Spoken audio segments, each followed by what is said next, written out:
20 years ago, it hardly seemed like the place that would be synonymous with tragedy. Kent State, after all, was just another state university located in yet another sleepy college town.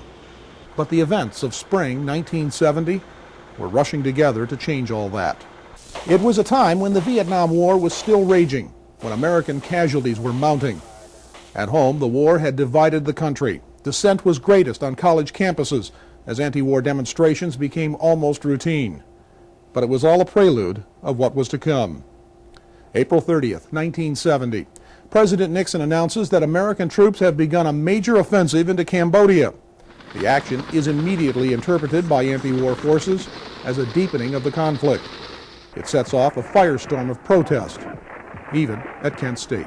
Well, we had known for a long time, I say we, my crew and myself had known for a long time that this had been building. There had been student unrest against the war for many, many months. We were over there constantly, almost on a daily basis, following one group here and one group there. I had very definite views about war in general and very definite views about the war in Southeast Asia.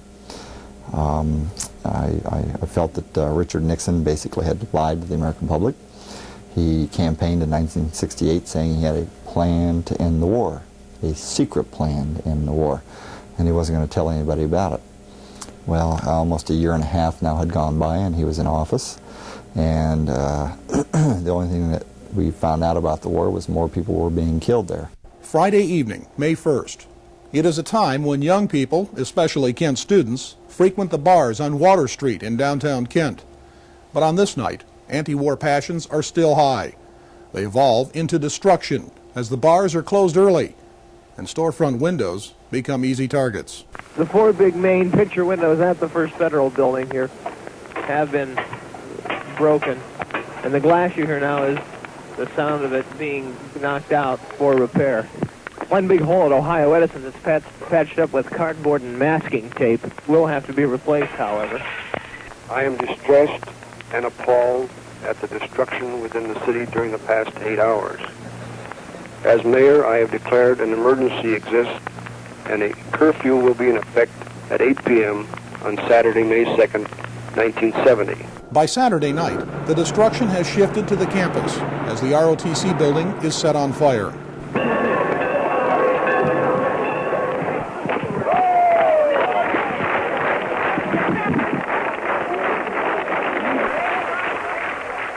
This minute the building is erupting in huge flames and crackling. You can hear the ammunition.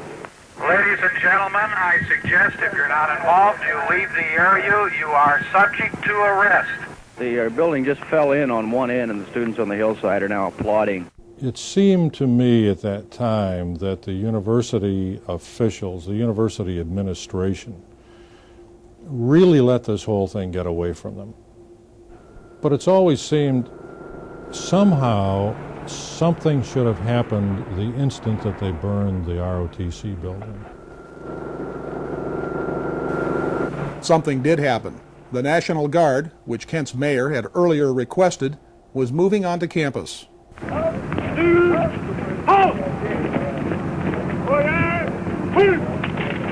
Sunday, during the day, we're still getting the reports back, and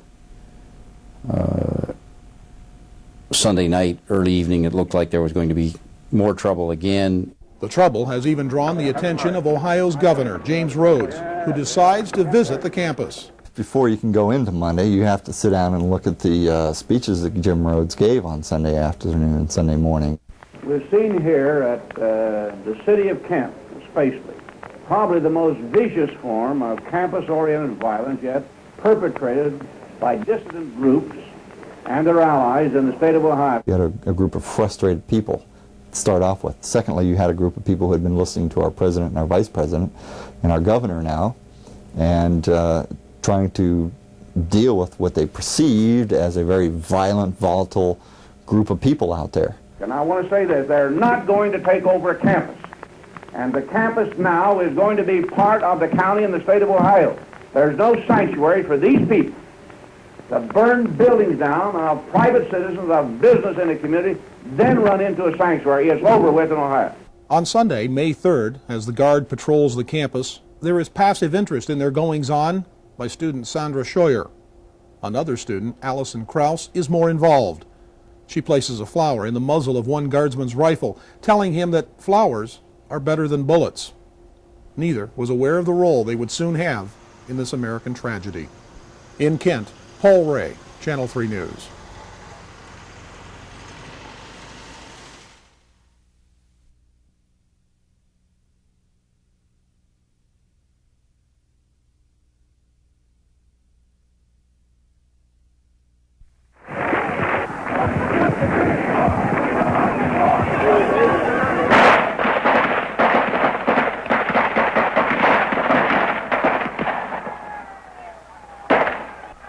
"13 seconds that rocked a nation."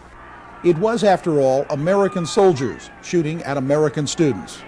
Not what anyone expected when the events of May 4th, 1970 began to unfold. We knew that there was going to be another rally Monday on the 4th, and it started out quietly enough. There was an assemblage of student body on the Commons. There was the incessant bell ringing to summon everybody. Certainly, we've been there an hour or so. It had to be just prior to noon, maybe somewhere between 11:30 and 11:45, to the best of my recollection. There was no question that the mob, it is now becoming a mob.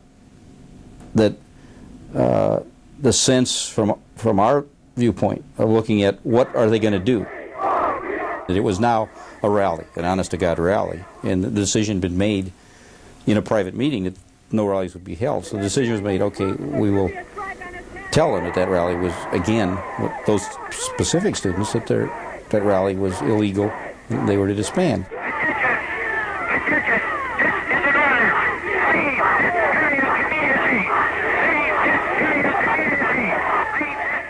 There were some people giving speeches. I don't even remember what they were talking about, but it wasn't information that I wanted to hear.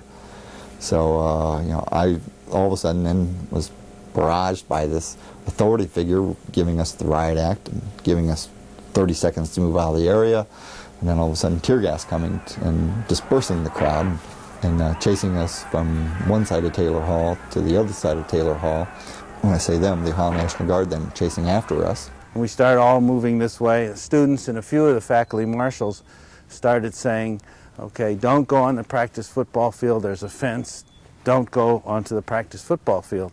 And nobody did, as a matter of fact. And as they started to do that, the student body those students who were participating got a little more unruly and a little more boisterous, and they started the guard began firing tear gas into the crowd to disperse the crowd. Among those participating, 20-year-old freshman Jeffrey Miller. Also in the crowd on Blanket Hill, 19-year-old Allison Krause. Not far away, 20-year-old Sandra Scheuer was trying to avoid the protesters as she headed for class. William Schroeder, a 19-year-old ROTC student, was curious but uninvolved. It is now a few minutes after noon. It was just before we got to the top of the hill, for instance, and they were definitely behind us because I was knocked down with a pretty large-sized piece of concrete. Second lieutenant picked me up, and I was almost as big then as I am now. One portion of the guard came over the hill like this. When they got down over the lip of the hill, they turned. I heard a sound, and lots of guardsmen said they heard a sound, and there are lots of students that said they heard a distinct sound. Lots of guardsmen and other people described it as a gunshot. I don't know what it was, but I certainly heard it. It drew my attention at exactly the same time it did to 20 or 30 guardsmen.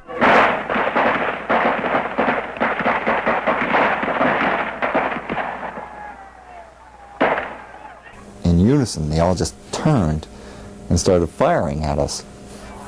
I couldn't understand why they were doing that. I didn't see that there was any major volatile rush or a crush against the National Guardsmen. I didn't hear any sniper fire going on. And then I came up and said, those are real bullets, take cover, get out of here. And I'm Dr. Lewis, you shouldn't be here, take cover. And a student came up to me and said, those are blanks. And then I pointed to Sandy Scheuer's body and said, look. The estimated 61 shots fired have found 13 human targets. Sandy Scheuer, Allison Krause, William Schroeder, and Jeffrey Miller are killed. 9 others are wounded. I got hit. It wasn't like any other experience I ever expected. When I got hit, I was thinking, as a kid, thinking, when you get hit, you really feel a bullet go through you and rip your body apart. It wasn't like that at all.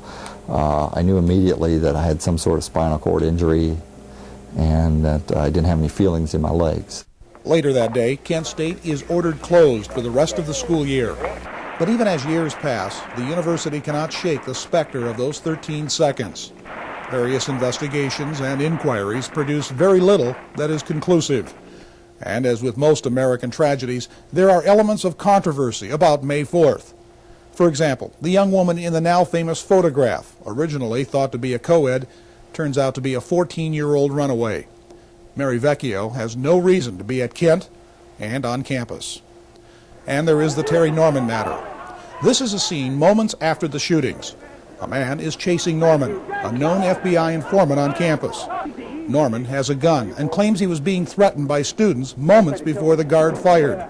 Some witnesses claim Terry Norman's gun had been fired. The FBI later says it wasn't.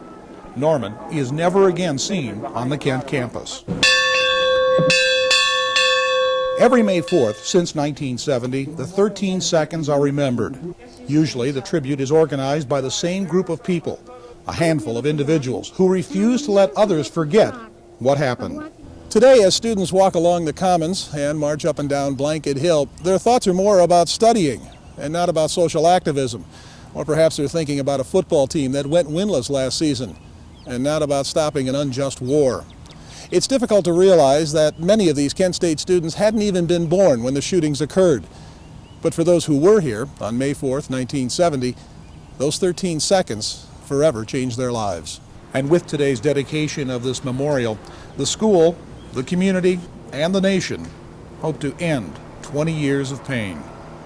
In Kent, Paul Rae, Channel 3 News. In Kent, Paul Rae for NBC News.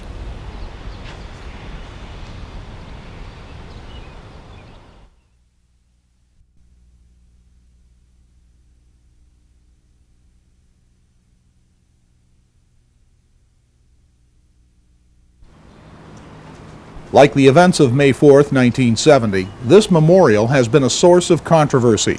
Some wanted a much more elaborate tribute. Others wanted nothing at all. But many of those who will view it for the first time today will recall the tragedy and the events that led up to it. President Richard Nixon had ordered troops into Cambodia, a move viewed by many as expanding the Vietnam War. That was followed by the May 1st explosion of anti-war frustrations on the businesses and storefronts of downtown Kent. The next night, the burning of the ROTC building on the Kent State campus. The National Guard is then ordered in. On Monday, May 4th, the Guard is ordered to stop all campus rallies. The plan is to keep the students from remaining grouped together. Using tear gas first, then an appearance of force, the Guard moves toward the students, across the Commons, and up Blanket Hill. I heard a sound, and lots of guardsmen said they heard a sound. Lots of guardsmen and other people describe it as a gunshot. I don't know what it was. They all just turned and started firing at us. I couldn't understand why they were doing that. 9 students are wounded. 4 students, Sandra Schroyer, Allison Krause, William Schroeder, and Jeffrey Miller, are killed. This is what bullet does to steel. You imagine what it does to human flesh. When the artist refuses to repair the bullet hole, the sculpture ironically becomes the first memorial to the events of May 4th, 1970. In Kent, Paul Rae for NBC News.